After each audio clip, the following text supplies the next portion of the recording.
नमस्कार दोस्तों, मैं हूं अनिल काक। मनराज टॉकीज की रेनबो कहानियों की श्रृंखला में मैं आज आपको सुना रहा हूं कहानी घर। वैसे अकेले में पुराने गाने कितने अच्छे लगते हैं ना। थोड़ी देर पहले एक गजल जहन में तिलमिला रही थी। ये दौलत भी ले लो, ये शोहरत भी ले लो, भले छीन लो मुझसे मेरी जवानी। वो संडे की शाम थी जब मैं और मेरी पूरी फैमिली घर पर छुट्टी मना रहे थे। मैं, मेरी बीवी, मेरा बेटा और मेरी बेटी, हम सब संडे की शाम साथ ही गुजारते हैं ताकि इस भागती दौड़ती दुनिया में अपनों का प्यार कहीं खो ना बैठे। उस शाम बाहर बारिश हो रही थी और मैं मेम साहब को कह रहा था, वाह क्या बारिश हो रही है, अब मैडम क्यों ना आज पकोड़े हो जाएं? अच्छा बाबा, बनाती हूँ। और अभी पकोड़ों की कढ़ाई चढ़ी थी कि कोई मेरे पकोड़े शेयर करने आया था। ओह हाय अनिल, कैसा है यार? बस ठीक हूँ, आ बैठ। वो डोरबेल बजाने वाला मेरा सबसे अच्छा दोस्त था और प्रॉपर्टी कंसल्टेंट भी। उसे मैंने ही बुलाया था, उससे कुछ खास काम पड़ गया था। बेटे की पढ़ाई के लिए पुराने घर को बेचने का फैसला कर चुका था। अच्छा अनिल, ये बता क्या काम था यार, बड़े शॉर्ट नोटिस पे बुलाया? सब कुछ ठीक है ना? हाँ यार, बस तू तो जानता ही है ना कि राहुल अमेरिका जाना चाहता है, तो कुछ फंड्स। हाँ यार, कितने चाहिए? अरे नहीं यार, बस सोच रहा था कि वो पुराना घर। अरे जितने चाहिए मुझसे ले लेना। नहीं यार, बस वो घर तो ऐसे ही पड़ा है ना, तो उधार लेना मेरी खुददारी के खिलाफ था, क्योंकि मैं इस बात को पूरी तरह से मानता हूँ कि लेन देन दोस्ती में दरार डाल देती है। अच्छा ठीक है, फिर कल ही चलते हैं। अगले ही दिन मैं उस पुराने घर में पहुंच गया था, या फिर यूं कहो कि मैं एक ऐसी जगह आ गया था जहां मैं फुर्सत से सांस ले रहा था। पर मेरी जिंदगी में तो फुर्सत को भी फुर्सत नहीं थी। उस जगह की हवाएं, वहां की चीजें जानी पहचानी होने के बावजूद भी अनजानी होने का नाटक कर रही थी। हाँ, नाराज थी मुझसे। शायद उन्हें पता चल गया था कि 16 साल के बाद मैं उन सब से मिलकर हमेशा के लिए अलविदा कहने आया था। इसलिए घर का दरवाजा भी बेवफाई कर रहा था। ओहो, इसे क्या हो गया? खुल क्यों नहीं रहा है? अरे बाबा, खुल क्यों नहीं रहा है ये? बहुत मेहनत मुशक्कत की पूनम ने, पर दरवाजा नहीं माना। हटो, अरे हटो, मैं ट्राई करता हूँ। हाँ बिल्कुल, अब तुम ही जोर लगाओ। मेरे हाथ से तो खुलना ही था। आखिर पुरानी मोहब्बत जो थी उससे, बस उसी पुरानी मोहब्बत का वास्ता दिया था।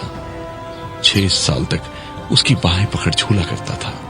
मेरा सबसे बड़ा खिलौना था वो, और साथी था वो दरवाजा। आखिर नाराज होने का हक भी उसे था। उस दरवाजे की नाराजगी से तो निपट लिया, पर आगे जो होने वाला था मैं उन सब से अनजान था। बड़ा दर्द होता है जब सब जान पहचान वाले अनजान हो जाते हैं। आखिर गलती तो मेरी ही थी ना। उन सबको अनजाना होने को मजबूर मैंने ही किया था। खैर, मेरा फैसला तो पक्का था। तभी तो मोम से बने दिल पर पत्थर की परत चढ़ाया, ताकि वो मोम कितना भी पिघले पर मेरे फैसले पर हावी ना हो। खैर, हम सब घर के लॉन में पहुंचे और तभी पापा, ये बॉल आपका है? मेरी बेटी के हाथ में वो बॉल था जो पापा ने 4th क्लास में लेकर दिया था। और उस बॉल के लिए मैं कितना रोया था, बस पूछो मत। अपने बचपन की जिद का एक छोटा सा सबूत थी वो बॉल, जो आज वहां रुकने की जिद कर रही थी। तभी तो घर में कदम रखते ही सामने आ गई थी। वाह अनिल, क्या लॉन है यार, मजा आ गया। दिल करता है बस सारी जिंदगी यही बिता दूं। कैसे कहता मैं उन सब से कि मैं भी जिंदगी यही बिताना चाहता हूं, पर क्या करूं? सामने मेरा बेटा आ जाता है जो अपने सपने पूरे करने की उम्मीद सजोए हुए है। उस लॉन से तो गुजरते गुजारते पूरा वक्त मेरी नजर उस बॉल पे थी। बस उससे नजरें हटी तो मैं पहुंच चुका था ड्राइंग रूम में, जहां आज भी वो सोफा पड़ा हुआ है जिसे हमने 775 रुपए महीनों की किश्तों पर खरीदा था, जिसे देखकर ऐसा लग रहा था कि उस पर जाकर लेट जाऊं और कहूं, मां, बड़ा थक गया हूं इस जिंदगी से। ना मेरे पास बैठो। और तभी कुछ टूटने की आवाज आई। वो पुराना सजा हुआ गमला था। उसे देखकर मैं हंसा। क्या हुआ? आप क्यों हंस रहे हो? पूनम, तुम्हें पता है बचपन में ये गमला मुझसे टूट गया था और माँ के घर आने से पहले मैंने नया गमला यहाँ पर रख दिया था ताकि माँ को पता ना चले। पर एक गलती हो गई थी मुझसे। मैंने पुराना टूटा हुआ गमला उठाया ही नहीं था और माँ पापा सब इसी तरह से थे। बिल्कुल इसी तरह से। माँ पापा दादा सभी की आवाजें कानों में उसी तरह गूंज रही थी। बस फर्क सिर्फ इतना था कि सिर्फ आवाजें ही गूंज रही थी। वो सब लोग कहीं गायब थे। लोगों को खुशी के आंसू आते हैं, पर मैं तो अपना दुख छुपाने के लिए हंस रहा था। जिंदगी में पहली बार इतना बेबस महसूस कर रहा था। बस मैं खुद से एक ही सवाल कह रहा था कि क्या मैं इस घर को रोक नहीं सकता? पर खुददारी भी तो दीवार बनकर सामने खड़ी थी। पापा के कदमों की, दादा की लाठी की आवाज सब कानों में गूंज रही थी। साथ ही वो आवाजें भी थी जो मैं साथ लेकर आया था।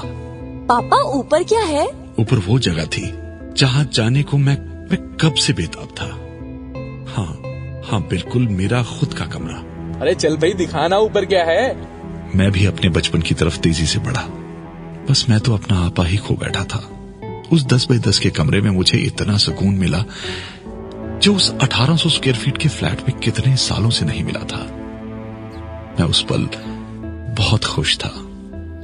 और तभी मेरी नजर उस तस्वीर पर पड़ी। और मैं, पता है, ये तस्वीर तब की है जब मैं सिर्फ 4 साल का था। माँ बताती थी कि इस तस्वीर को खिंचवाते वक्त मैं बड़ा रोया था। और वो मेडल वो मुझे 7th क्लास में फर्स्ट आने पर मिला था। और ये वो किताब है जिससे दादा मुझे रोज कहानियां पढ़कर सुनाते थे। अरे सुनो तो, कहाँ खो गए आप? सब मुझसे उस बर्ताव पर हैरान थे। बच्चों ने पहली बार गुसैल बाप को एक बच्चे के अंदाज में देखा था।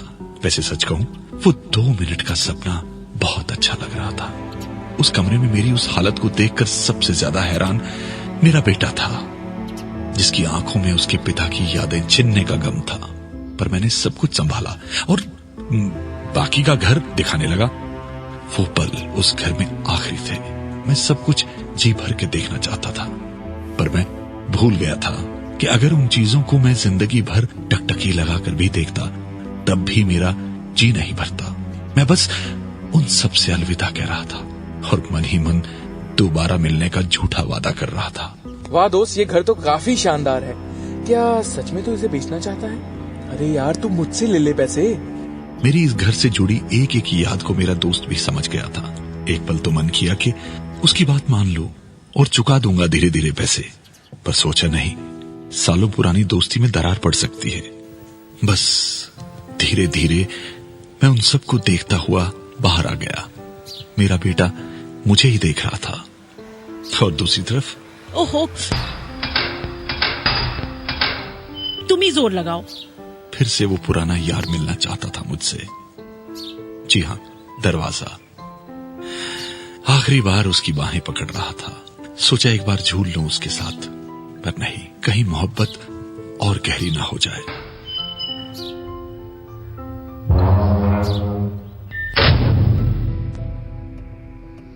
और चाबी अमित को दे दी और वहां से चल दिया।